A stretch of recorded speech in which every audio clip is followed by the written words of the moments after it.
अस्सलाम वालेकुम और क्या हाल है। तो आज हम लोग एक नया एक्सपेरिमेंट करने वाले हैं क्योंकि आज हम लोग मार्वल के एक कैरेक्टर के बारे में बात करेंगे। क्योंकि हमने देखा शी हल्क में कि एक सरकार एलियन शिप आती है और बीच में ब्रूस बैनर और जेनिफर वॉल्टर्स की एक लॉन्ग ड्राइव में डिस्टरबेंस बन के उनका एक एक्सीडेंट करवा देती है। वो जो ब्लड है ब्रूस बैनर का, वो ब्लड शी हल्क के अंदर यानी जेनिफर वॉल्टर्स के अंदर चला जाता है, जिसकी वजह से वो शी हल्क बन जाती है। अब यहाँ पर हम शी हल्क के बारे में बात नहीं करने हैं, बल्कि हम हल्क के बारे में बात करेंगे। और फिर हमें एपिसोड 1 में ही पता चलता है कि कोई मसला था सरकार पर, जो वो मैसेज भेजने की कोशिश कर रहे थे। हल्क ने हमें इस तरह बताया, लेकिन भेज नहीं पाए क्योंकि वो हम लोग इधर उधर, मतलब वो लोग जो फैल जो गए थे जमीन पर जाके, लेट जो गए थे। और दूसरे एपिसोड में हमें दिखाया जाता है कि मसला इतना बड़ा है कि हल्क को अब सकार शिप के अंदर बैठकर सकार तक जाना पड़ रहा है। मार्वल कॉमिक्स के अंदर हल्क की इस स्टोरी लाइन को वर्ल्ड वॉर हल्क का नाम दिया गया था। आज हम लोग इसकी इशू नंबर 1 पढ़ेंगे, तो चलिए शुरू करते हैं। तो मार्वल कॉमिक्स के अंदर स्टोरी कुछ इस तरह से स्टार्ट होती है कि राइटर्स हमसे डायरेक्टली बात कर रहे होते हैं, एज ए के ऑडियंस से बात कर रहे होते हैं। और स्टोरी स्टार्ट होती है कि 4 एवेंजर्स, जिनके नाम हैं iron man, doctor strange, Reed Richards और ब्लैक वुड, इन चारों ने मिलकर हल्क को स्पेस में फेंक दिया था। उसकी वजह है हल्क का बिना वजह का गुस्सा करना और इधर उधर तोड़ फोड़ करना। जिस तरह से हमें पता है कि वो इनक्रेडिबल हल्क में और अवेंजर्स एज ऑफ अल्ट्रॉन में बावला जब हो जाता है तो वो क्या कुछ कर जाता है और हर तरफ मारपीट करने लग जाता है।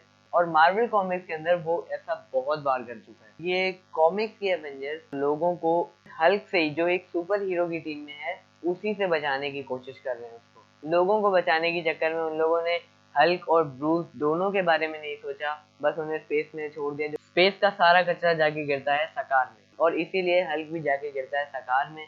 अब हल्क ऐसे खुद से तो किसी के गुलामी नहीं करता, लेकिन वो जो हमने थॉर रैग्नारोक में यहाँ पर जो वो चिप लगा देते थे जिससे वो करंट शॉक लगता था, यही चीज वो लोग हल्क के ऊपर लगाकर उसे इस्तेमाल करते थे। उसे स्टेडियम में उससे फाइट करवाते थे।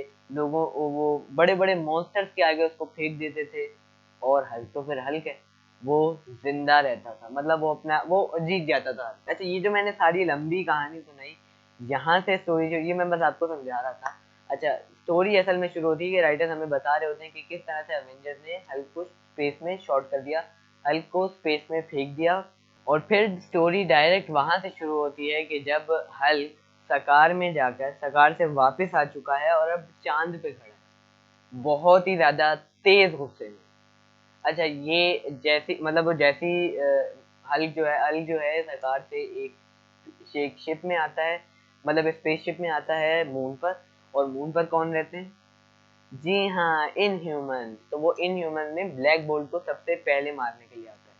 अच्छा, ब्लैक बोल्ट के लिए वहां पर पहुंचता है। ब्लैक बोल्ट खुद तो बात करता नहीं, तो उसकी बीवी बात करती है। ब्लैक बोल्ट की बीवी बोलती है कि हल्क तुम्हें यहाँ पर नहीं आना चाहिए था। अच्छा, इसके दौरान एक और बात, जब हल्क मून पर लैंड होता है तभी अर्थ पर थोड़ा सा जो वो होते हैं ना सैटेलाइट पर नजर रखने वाले या उनके ऑफिसर जो भी कहलाते हैं तो उन लोगों को इस बात की भनक पड़ गई थी कि मून पे कुछ तो हुआ है, कुछ तो हलचल सी मची है। वो लोग थोड़े बहुत फिक्रमंद होते हैं। उसके बाद हमें दिखाया जाता है कि उसकी ब्लैक बोल्ट की बीवी हल्क से बात कर रही होती है कि तुम्हें यहाँ पर नहीं आना चाहिए था। हल्क बोलता है कि तुम लोगों ने उसे मार दिया। किसे मार दिया? हल्क की बीवी और उसके बच्चे को। हल्क की बीवी और उसका बच्चा कौन है? तो रुको जरा, सबर करो। क्वीन है वो सकार की क्वीन है। मतलब हल्क ने इतने सारे मैचेस जीते, इतने मैचेस जीते, स्टेडियम में इतने लोगों को हराया कि अब उसे ग्रीन किंग कहा जाता है। हल्क मून पर आता है अपने कुछ दोस्तों के साथ, जिसमें है brood, cork, heroine, Ellie Ellie नाम होता है उसका, या एलोई, ऐसे ही कुछ नाम होता है। और कॉर्क के साथ, कॉर्क का मैंने नाम ले लिया। कॉर्क सिर्फ अकेला नहीं होता, मतलब जैसा हमें मार्वल में दिखाया गया, एमसीयू में दिखाया गया है कॉर्क, कॉर्क के कलर और कॉर्क थोड़ा बहुत वैसे नहीं है। मतलब अगर उसी हिसाब से चल जाते तो हमें फैंटास्टिक फोर में का वो क्या नाम था, खैर मैं भूल गया, पर वो जो पत्थर वाला आदमी था, ये हाँ, मैं फोटो लगा था, मैं भूल गया, मुझे लगा मैं लाइव जा रहा हूँ। तो मैं ये कह रहा था कि अगर एमसीयू में थॉर को मार्वल कॉमिक्स की तरह दिखाते, जैसे मार्वल कॉमिक्स में दिखाया गया एज इट इज दिखाते, तो वो काफ़ी ज़्यादा इसके जैसा लगता, मतलब सीजीआई की वजह से, या फिर वो थोड़ा डिफर कर सकते थे, लेकिन फिर भी उन्होंने नहीं दिखाया, उसका कलर ब्लू कर दिया और दिखाया भी एक ही। और लेकिन यहाँ पर वर्ल्ड वॉर हल्क में हल्क के साथ 2 या 3 कॉर्ग आते हैं, मतलब कॉर्ग की जाति के।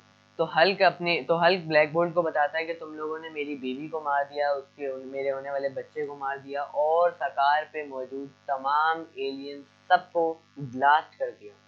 और फिर उसकी बीवी का जवाब सुनो भी, उसकी बीवी बोलती, ब्लैक बोल्ट की बीवी बोलती है, ये ना, ये एक आवाज में तुम्हारी हड्डियों को चूर चूर कर देगा।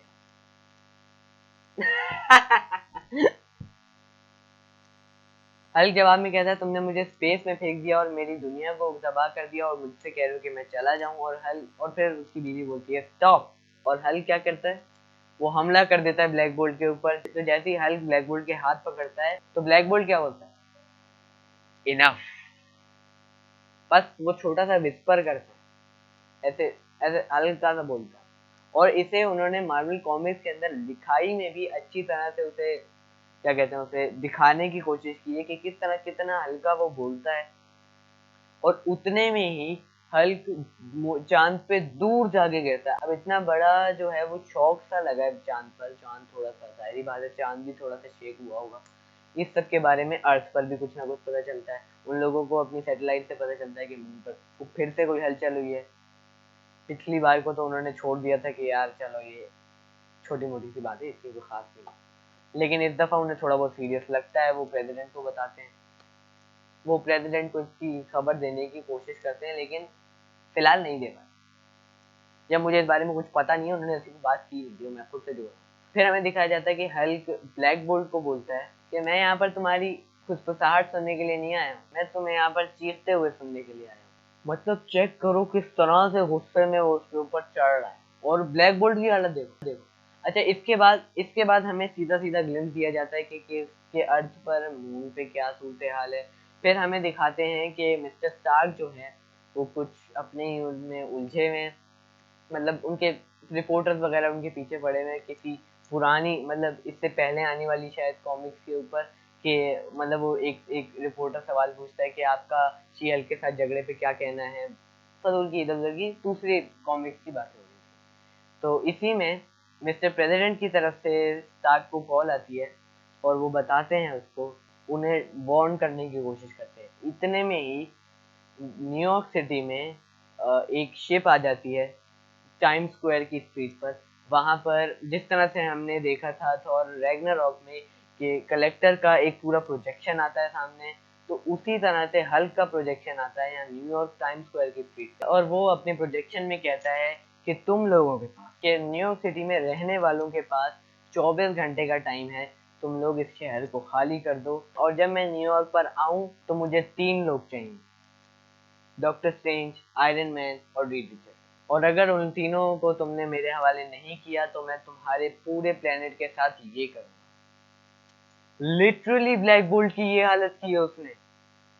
चेक करो, मरने का हो रहा बिल्कुल। ब्लैक बोल्ट की यहाँ पर ये हालत काफी ज्यादा मेल खाती है वांडा ने जो किया था उसके साथ doctor strange in the multiverse of madness में। और फिर वो पूरी दुनिया को अपनी कहानी सुनाता है कि मैं पूरे प्लेनेट के साथ ऐसा इसलिए करूंगा क्योंकि उन तीनों ने और ब्लैक बोल्ट ने, इन चारों ने मिलकर मुझे स्पेस में फेंका सबसे पहले, वहां पर मैं मारा जा सकता था। तो वो ये बात सब लोगों से कहता है कि मैं वहां पे मारा जा सकता था, ये मुझ पे उन्होंने अलग अलग तरह के टॉर्चर किए, मुझे अलग अलग उनके सामने मोस्टर के सामने फेंक दिया, और फिर इन लोगों ने, जब मेरी एक अच्छी फैमिली बन गई थी, मैं वहां का राजा बन गया था, ग्रीन किंग इसको बुलाते थे, कि एक बीवी थी, एक बच्चा होने वाला था, और तभी इन्हीं 4 एवेंजर्स ने, जबकि ऐसा हुआ नहीं है, इन 4 एवेंजर्स ने नहीं किया ऐसा, लेकिन हल्क बोलता है कि इन 4 एवेंजर्स ने सकार पर एक बॉम्ब, एक ब्लास्ट किया और पूरे प्लेनेट को उड़ा दिया। फिर पूरी दुनिया से वो इंट्रोड्यूस करवाता है अपने सारे साथियों को, ये इमेज देख सकते हो यहाँ पे, अगर कोई पहचान में ना आए तो गूगल पे सर्च करो मुझे। खैर वो पूरी दुनिया से अपनी टीम को इंट्रोड्यूस करवाता है कि ये मेरी टीम है। उसके बाद उसका प्रोजेक्शन चला जाता है। उसके बाद आयरन मैन और रीड रिचर्ड्स जाते हैं हल्क के एक बहुत अच्छे दोस्त के पास। जैसा कि हमारे एमसीयू में है कि हमारा जो हल्क है वो शांत होता है ब्लैक विडो की लूलाबाई सुन के, लेकिन मार्वल कॉमिक्स के अंदर हल्क का बहुत अच्छा दोस्त सेंट्री सेंट्री और रॉबर्ट दो अलग अलग पर्सनैलिटीज हैं दुनिया की नज़र में, लेकिन असल में एक है। तो रॉबर्ट से हमेशा बात करके हल्क जो है वो शांत हो जाता है और ब्रूस बन ही जाता है। तो इसीलिए आयरन मैन और रीड रिचर्ड्स दोनों के दोनों रॉबर्ट के पास पहुंचते हैं उससे बताने के लिए कि तुम तैयार रहना, हर वक्त हमें कभी भी तुम्हारी ज़रूरत पड़ सकती है। और अगर आप लोग सेंट्री को नहीं जानते तो क्या जानते हो यार, क्या सब कुछ मैं बताऊं? मजाक कर रहा हूँ। मतलब सेंट्री भी एक बहुत ज्यादा पावरफुल बीइंग है मार्वल कॉमिक्स के अंदर। तो फिर आयरन मैन और रीड रिचर्ड बड़ी मिन्नतें समाजतें कर करके सेंट्री को रॉबर्ट को मना लेते हैं कि वो सेंट्री बने। अब वो रॉबर्ट जो है फुल कपड़े वपड़े पहन के तैयार होकर खड़ा हुआ है गेट पे। गेट की दहलीज है ना, दहलीज, ये दहलीज है, इस तरफ खड़ा और इधर बाहर निकल जाएंगे, मतलब इधर अगर पैर रखा तो घर के बाहर हुआ। तो अभी वो घर के अंदर खड़ा है, तैयार यार होके घर के अंदर खड़ा है और इंतजार कर रहा है ऑर्डर का कि कब जरूरत पड़े और सेंट्री जाए उसको। इसके बाद आयरन मैन और रीड रिचर्ड्स इस काम से फारिग हो जाते हैं और वो चले जाते हैं सेंट्री को तैयार करके। और फिर हमें दिखाते हैं वो कि किस तरह से मार्वल के छोटे मोटे सुपर हीरो जैसे कि स्पाइडरमैन, लूक केज, ये दोनों भी, पता नहीं मुझे इन दोनों का नाम क्या है, फिर शी हल्क भी आती है, ये सब के सब वहाँ पे लोगों को इवैक्यूएट करवाने में मदद कर रहे हैं। वो मतलब ऑलमोस्ट पूरा शहर खाली हो चुका है, 24 घंटे गुजर चुके हैं। मैं तुम्हें इसका टाइम समझाता हूँ कि हल्क का प्रोजेक्शन आया, तो 3-4 घंटों के बाद वो सेंट्री के पास पहुंचे, उन्होंने सेंट्री को तैयार किया। फिर 7 और फिर उसके बाद 12-13-14 घंटे गुजर चुके हैं, और यानी हल्क के प्रोजेक्शन के 24 घंटों बाद ये इवैक्यूएशन चल रही है। मतलब ये स्पाइडरमैन, शी हल्क और लूक केज वगैरह जो है ये उस वक्त करवा रहे हैं, 24 घंटों के बाद इवैक्यूएशन कंप्लीट हो चुकी है। मतलब अच्छा, अब ये जो छोटे मोटे सुपर हीरो थे इन सबको लग रहा था कि के आयरन मैन और रीड रिचर्ड्स सेंट्री को लेने गए हैं, यानी वो सेंट्री को लेकर ही आएंगे। फिर हमें दिखाते हैं कि आयरन मैन की एंट्री हो रही है और स्पाइडरमैन उसकी तरफ देख के बोलता है कि वो देखो सेंट्री आया, और लैंड होता है आयरन मैन। और फिर स्पाइडरमैन की डिसअपॉइंटमेंट वाली आवाज से वो बोलता है हमें लगा था सेंट्री आए। तो आयरन मैन बोलता है उसे इमरजेंसी के लिए रखा है, जब उसकी जरूरत होगी तो वो आ जाएगा। उसके बाद आयरन मैन छोटे मोटे सुपर हीरो से बोलता है कि अभी तुम लोग जितना जल्दी हो सके इस शहर को खाली करो, मैं जा रहा हूँ हल्क को रोकने, और उस वक्त तक टांग मत अड़ाना जब तक मैं उससे थक ना जाऊं या फिर वो मुझसे थक ना जाए। फिर आयरन मैन अपने हल्क बस्टर आयरन में तैयार होते हैं और वो इंतजार कर रहे होते हैं हल्क का। उसी वक्त हल्क की स्पेसशिप आती है और हल्क जो है वो अपनी स्पेसशिप से ना ऐसे बाहर निकल के खड़ा हुआ है, नज़ारे कर रहा है, नज़ारे।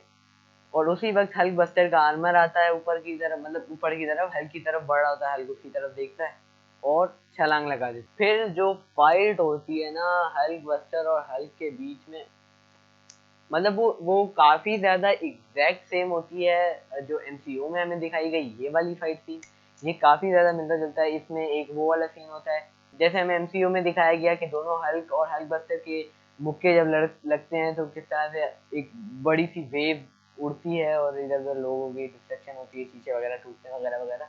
तो यही जब दो, एक हल्क और एक हल्क बस्टर जब एक दूसरे में घुसते हैं तो फिर आसपास की बिल्डिंग से शीशे वगैरह टूटते हैं। ये सीन इस तरह का था कॉमिक्स के अंदर। उसके बाद उनकी लंबी अच्छी खासी फाइट होती है, बहुत खूबसूरत फाइट है। फाइट सीन बहुत प्यारा होता है, बहुत अच्छा होता है। खैर उसके बाद एक सीन ये भी आता है जब आयरन मैन जो है हल्क को उड़ाते मुक्का मार के दूर जाके हल्क गिरता है, और जिस तरह के एनसीयू में हमें दिखाया गया था उसके बाद जो हल्क मारता है उसको, फिर वो जो फड्डे होते हैं, तो ये सेम सीन हुआ था। और लेकिन थोड़ा सा डिफरेंट मार्वल कॉमिक्स में, क्योंकि वहां पर उसका बेटा और उसकी उसकी उसकी बीवी मरी होती है। तो वो जब उसको मुक्का मारता है तो ये थूक के बजाय उसकी याददाश्त आती है, उसको याद आता है कि क्या क्या हुआ था, और वो और ज्यादा गुस्से में आता है।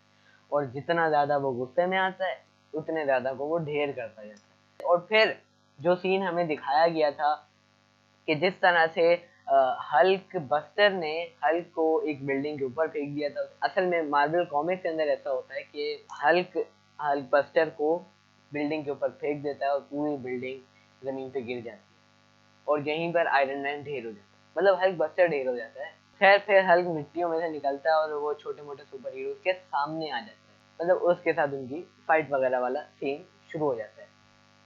लेकिन यहीं पर इसी के साथ इशू नंबर 1 का दी एंड होता है और इशू नंबर 2 स्टार्ट होती है इनकी फाइट। मतलब जाहिर बात है इन छोटे मोटे से क्या लंबी फाइट होगी, वो तो बाकी से उसकी फाइट होती है ना। वो इशू नंबर 2 में एक और सुपर हीरो से भी लड़ता है वो। खैर वो हम अगली वीडियो में ही बात करेंगे उसके बारे में। यहीं पर इशू नंबर 1 का एंड होता है। उम्मीद है वीडियो लाइक करी होगी और सब्सक्राइब भी कर देना। और मैं वैसे बोलता नहीं हूँ, लेकिन कर दोगे तो नुकसान नहीं है। सच बोल रहा हूँ, तुम्हारा कोई नुकसान नहीं, कसम से। कोई पैसे भी नहीं ले, कसम से। और यार सब्सक्राइब करते जाओ यार। और अब मिलूंगा आपसे अगले मंडे को इशू नंबर 2 के साथ इंशाल्लाह। अल्लाह।